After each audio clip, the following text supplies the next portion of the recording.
Welcome to Shiva భక్తి channel. అందరికీ నమస్తే ఫ్రెండ్స్. ఇవాళ మనము శివుడి జన్మ రహస్యం తెలుసుకుందాం.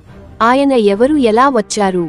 శివుని పుట్టుక గురించి పురాణాలలో అనేక కథలు ఉన్నాయి. కానీ వాటిలో ముఖ్యంగా శివ పురాణం మరియు విష్ణు పురాణాలలో చెప్పిన కథలు చాలా ప్రసిద్ధి చెందాయి. శివుడిని స్వయంభువు అని, అంటే స్వయంగా పుట్టినవాడు అని భావిస్తారు. ఆయనకు పుట్టుక, మరణం లేవని పురాణాలు చెబుతాయి. 1. లింగోద్భవం. ఈ కథ బ్రహ్మ మరియు విష్ణువులకు మధ్య జరిగిన వివాదంతో మొదలవుతుంది.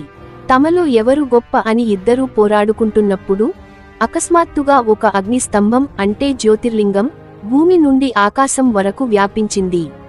ఆ స్తంభం యొక్క ఆది, అంతం కనుగొనలేక ఇద్దరూ ఆశ్చర్యపోయారు. విష్ణువు ఒక వరాహ రూపంలో ఆ స్తంభం మూలాన్ని కనుగొనడానికి భూమిలోకి వెళ్తాడు. బ్రహ్మ ఒక హంస రూపంలో ఆ స్తంభం శిఖరాన్ని కనుగొనడానికి ఆకాశంలోకి వెళ్తాడు. వేల సంవత్సరాలు ప్రయాణించినా వారిద్దరూ ఆ స్తంభం యొక్క మొదలు, చివర కనుగొనలేకపోయారు. చివరికి తమ అహంకారాన్ని వీడి ఇద్దరూ వెనక్కి వచ్చి చూసేసరికి ఆ స్తంభం మధ్యలో శివుడు దర్శనమిచ్చాడు. అప్పుడు శివుడు తానే సృష్టి, స్థితి, లయకారకుడనని, తనే ఆది, అంతం లేని పరబ్రహ్మ స్వరూపం అని వారికి వివరిస్తాడు. ఈ కథ ప్రకారం శివుడు ఎవరికీ పుట్టలేదు. ఆయన అనాది, మొదలు లేనివాడు మరియు అనంత, తుది లేనివాడు. ఈ స్తంభం కథ శివలింగాన్ని పూజించడానికి మూలంగా నిలిచింది. 2. విష్ణువు నుదుటి నుంచి పుట్టిన కథ. విష్ణు పురాణంలో శివుని పుట్టుక గురించి మరో కథ ఉంది. ఈ కథ ప్రకారం సృష్టి లయమైన తర్వాత విష్ణువు మాత్రమే తన శేషతల్పంపై పడుకొని ఉంటాడు. అప్పుడు ఆయన నాభి నుండి బ్రహ్మ జన్మిస్తాడు. బ్రహ్మ మరియు విష్ణువు విశ్వం గురించి మాట్లాడుకుంటున్నప్పుడు అకస్మాత్తుగా ఒక శిశువు వారి మధ్యలో ప్రత్యక్షమవుతాడు. ఆ శిశువు పెద్దగా ఏడుస్తూ ఉంటాడు. ఆ శిశువును చూసి బ్రహ్మ, "నువ్వు ఎందుకు ఏడుస్తున్నావు?" అని అడుగుతాడు. ఆ శిశువు, "నాకు ఒక పేరు కావాలి" అని సమాధానం ఇస్తాడు. అప్పుడు బ్రహ్మ అతనికి ఎన్నో పేర్లు పెడతాడు.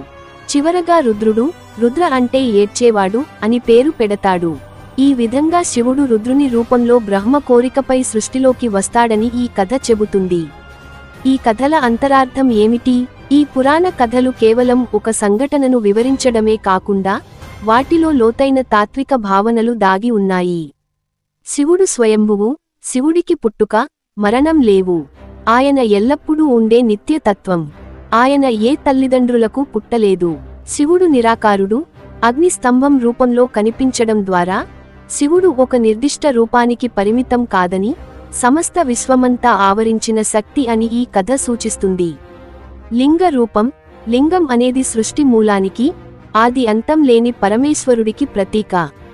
అందుకే శివుడిని విగ్రహ రూపంలోనే కాకుండా లింగ రూపంలోనూ పూజిస్తారు. మొత్తానికి పురాణాల ప్రకారం శివుడు ఎవరికీ పుట్టలేదు.